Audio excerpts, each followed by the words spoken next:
هو النقابه والامانه العامه، النقابه المستقله للصحفيين طبعا، واش جسم غريب، جسم لاقين؟ لا بالعكس، وما كيسالش مادام ما راه كيتوصل ديالو. النقابه مستقله يعني واش لكم انتماء باعتباركم تصبرون على النقابه المستقله.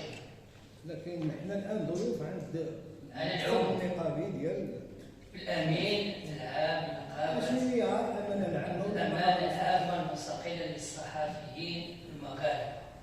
للاسف كما اشار صديقي وزميلي سي محسن، رغم اختلاف ورغم التنوع، هذا هو الاشكال او المطر الذي نحن بصدده. كنت انتظر ان تكون هناك قراءه للمشروع القانوني لكي حتى يفهم لمن لا يقرا او ليس له بدايه او متابعه بالقوانين، لاننا في امس الحاجه الى فهم الواقع وكيف يطبخ هذا الواقع. اذا ابتعدنا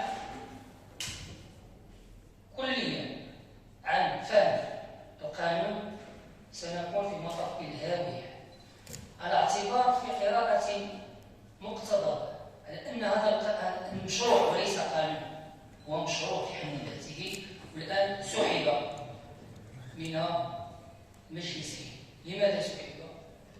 ماشي جاء بشكل عبث او بشكل تنقول تسامحا او تساهلا، وانما سحب لاجل هناك كفاءات لا يمكن ان تمر عليها الطبخات بالتالي. لان فاش نشوفوا الامانه العامه للحكومه، الامانه العامه للحكومه دورها هي غلبله القوانين من حيث المفاهيم. هذا هو دور الامانه العامه.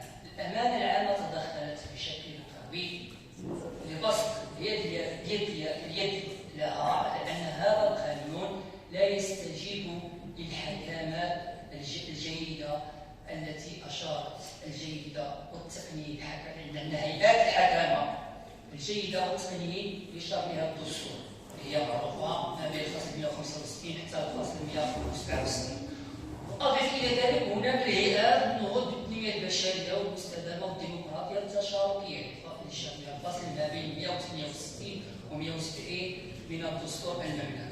إذا هذا تلاعب عندما نجد أو نقرأ في المادة الرابعة على أن الملك هو من يقوم بتعيين رئيس المجلس الوطني للصحافة. هذا يخالف القانون اللي هو أسمى والكل يحترم سيادته، هو القانون الدستوري، هو القانون الدستوري المغربي.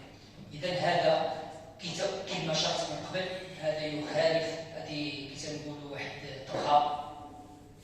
وانا نستحضر الكلمه ديال الرجاله ديال الله يذكرهم خير. هذه الجمله هذه هي ابانت على عدم نيه هاد الناس، يعني ما كانتش نيه هنا، ما كانتش نيه. اضف الى ذلك الفحوى في الماده الرابعه عندما تشير الى الاكثر تمثيل، هيئات الاكثر تمثيل.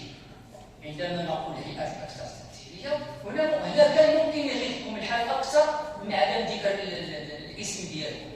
هنا كان ممكن، انا كنت انتظركم ان تستفيضوا من خلال المداخله ديالكم من خلال هذا الجزء هذا، او من خلال هذا الفرع هذا، او من خلال هذا الفقره هذه. الطمه الكبرى تيجي المقترح المشرع وتيقول لك بتحديد بنص تنظيمي. اذا هنا مازال في الدخان بتحديد بنص تنظيمي. اذا شكون هي؟ عاد غنجيو غنلقى فراغ تشريعي وخصنا نص تنظيمي اللي غادي يضمن هذه الهيئه هذه اللي هي اكثر تمثيليه. اذا هنا بطبيعه الحال غادي نلقاو الهيئات اللي اكثر تمثيليه اللي هي معروفه وما نفوتوش الغربه. اذا ما غنلقاوش النقابه المستقله، وما غاديش نلقاو الكونفدراليه، وما غاديش نلقاو. اذا كنت اتمنى ان يكون هذا النقاش نقاشا عمومي قبل ان يسحب القانون من الامانه العامه. قبل ان يسحب كان المفروض ان يتم النقاش، هذا القانون يكون نقاش حقيقي قبل أن يسلم. على العموم هذه مبادرة تستحسن من طرف الإخوان. اليوم عاد ناضوا قالوا على أساس أننا نديروا واحد اللقاء دراسي مزيان نديروا لقاء دراسي، ولكن نوقفوا على جميع القوانين المتعلقة، سواء قانون نشر الصحافة، سواء قانون المجلس الوطني للصحافة، سواء قانون المتعلق بالحريات العامة، لأن اليوم في تراجع صارخ من ناحية الديمقراطية، لأن هذا القانون لا يمت بصلة بالقوانين أو القوانين التي عرفتها المغرب في تاريخ المغرب، لا يمت بصلة من حيث التطور اللي عرفتها القوانين. هذا القانون ترجع لنا سنوات الرصاص وما إلى ذلك. للأسف هذا مشروع تجاوز كل الأعراف والمواثيق الدولية، على اعتبار أنه كذلك تجاوز كل الأعراف والمواثيق الدولية، عفوا كذلك تجاوز كل المنظمات الحقوقية اللي كانت تظهر على الدفاع، اللي كانت تنهض بالوضع الحقوقي وساهمت بشكل كبير في تطور الترسانة القانونية المغربية. للأسف لقاء دراسي مناقشة في دقيقة أو 3 دقائق لا تكفي الإخوان. راه خصنا نخرجوا بتوصيات إلا بغينا نكونوا عرضة ديال النقاش، نخرجوا بتوصيات وكل يكون عندنا واحد النفس طويل، صحيح يكون عندنا النفس طويل، وبدل هذا التفرقة والاختلاف والتنوع ونتكتلوا بواحد الإطار اللي هو في الحقيقة يكون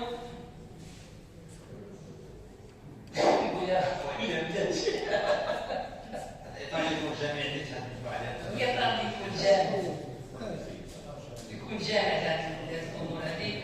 نسجل إخوان كذلك نسجل على أن هذا المشروع جاء للأسف باش يصب واحد الجهات معينة.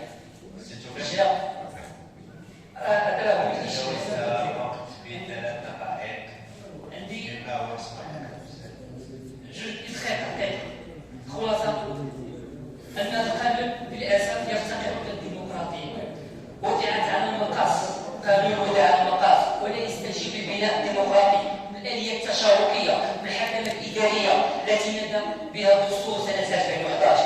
للأسف قانون فقير من حيث مواده، لا يرقى إلى المستوى المطلوب في إطار العلاقة مع المنشآت الصحفية. قانون لا زال يبحث عن موضع قدم لأصحابه دون مراعاة رؤية متوسطة للمقاولات الإعلامية. قانون يستخدم دور النهوض بالمقاولات الصحفية الاقتصادية والاجتماعية. شكرا.